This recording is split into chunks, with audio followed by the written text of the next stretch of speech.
கோவை மேட்டுப்பாளையம் சாலை வடகோவை சிந்தாமணி சந்திப்பில் கோவை மாநகராட்சியின் சார்பில் இந்தியாவின் தேசிய விலங்கான புலி உருவச்சிலை திறக்கப்பட்டது. மேட்டுப்பாளையம் சாலை வடகோவை சிந்தாமணி சந்திப்பில் கோவை மாநகராட்சியின் சார்பாக அமைக்கப்பட்ட இந்தியாவின் தேசிய விலங்கான புலி உருவச்சிலை திறப்பு விழா நடைபெற்றது.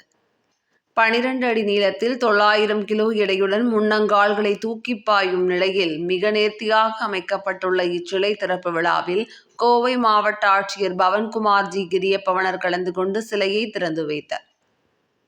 இவ்விழாவில் கோவை மாநகராட்சி ஆணையாளர் சிவகுரு பிரபாகரன், கோவை மாநகர காவல் ஆணையாளர் சரவணசுந்தர், தமிழ்நாடு வன மேம்பாடு மற்றும் ஆனைமலை புலிகள் காப்பக இயக்குனரும் வன பாதுகாவலர் மற்றும் கள இயக்குனருமான வெங்கடேஷ், மாவட்ட வன அலுவலர் ஜெயராஜ் மற்றும் கொங்குநாடு கலை அறிவியல் கல்லூரியின் செயலர் மற்றும் இயக்குனர் டாக்டர் சி வாசுகி ஆகியோர் பங்கேற்றனர். சிலையை நிறுவுதல் மற்றும் பராமரித்தலுக்கான பொறுப்பையும் செலவையும் கொங்குநாடு கலை அறிவியல் கல்லூரி ஏற்றுக்கொண்டுள்ளது குறிப்பிடத்தக்கது. எதிர்வரும் ஜூலை 29ஆம் தேதி உலக புலிகள் கொண்டாடப்பட உள்ள நிலையில் அதனை நினைவு கூறும் வகையில் இச்சிலை திறக்கப்பட்டுள்ளது பொருத்தமாக அமைந்துள்ளது.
அந்த உலக டைகர் தினம் 29th ஜூலை வேர்ல்ட் டைகர் டே வருது.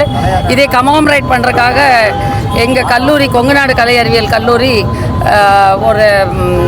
ஒரு ப்ராஜெக்ட் கொண்டு வரலான்னு நினச்சா, அப்போ கோயம்புத்தூர் கமிஷனர் கிட்ட கேட்டப்போ இந்த பிளேசஸ் அவைலபிள் அப்படின்னாங்க. அப்புறம் என்ன அனிமல் செலக்ட் பண்ணுறதுன்னு எங்களுக்கு ஒரு இது, கண்டிப்பாக டைகர் தான் செலக்ட் பண்ணணுன்னு ஒரு முடிவு எடுத்தேன். எதனாலனா கோயம்புத்தூர் சுற்றி 3 டைகர் ரிசர்வ்ஸ் இருக்குது. Anamalai tiger reserve, Sathyamangalam tiger reserve and Mudumalai tiger reserve. So based on this we thought we have to promote tiger. ஏன்னா எல்லா எலிஃபென்ட்ஸ்க்கு சொல்கிறாங்க, டைகர் மேலே எல்லாருமே அது ஒரு ஃபெரோஷியஸ் அனிமல் அப்படின்னு நினச்சிக்கிறோம். பட் ஃபாரஸ்ட்டில் எல்லாமே வேணும் நமக்கு. Tiger being a very important predator as well, it preserves the forest as well. இன்றைக்கி நம்ம காடு வனங்களை எல்லாம் ப்ரொடெக்ட் பண்ணணுன்னா இந்த மாதிரி என்டேஞ்சர்ட் ஸ்பீஷீஸை நம்ம ப்ரொடெக்ட் பண்ணி ஆகணும். ஏன்னா காடுகள் தான் நமக்கு தெரியும், நம்மளோட உயிர் மூச்சே காடுகள் தான். அதுக்கு Coimbatore it's surrounded, we are very lucky to have this beautiful weather and climate. இது நம்ம ப்ரிசர்வ் பண்ணணும்னா நம்ம இந்த அனிமல்ஸையும் நம்ம ப்ரிசர்வ் பண்ணணுங்கிற ஒரு மெசேஜ். இது நாங்கள் இந்த ஜங்ஷனில் வச்ச காரணம், இது மேட்டுப்பாளையம் ரோடு. அது it takes you to the our beautiful queen of hills Nilgiri, நம்ம ஊட்டிக்கு. அங்கே டைகர் ரிசர்வ்ஸு, நம்ம ஃபாரஸ்ட் ப்ரிசர்வேஷன், இது எல்லாத்தையும் ஒரு மெசேஜாக எங்கள் கல்லூரி மூலம் நாங்கள் கொடுக்கலான்னு நினச்சோம். நன்றி.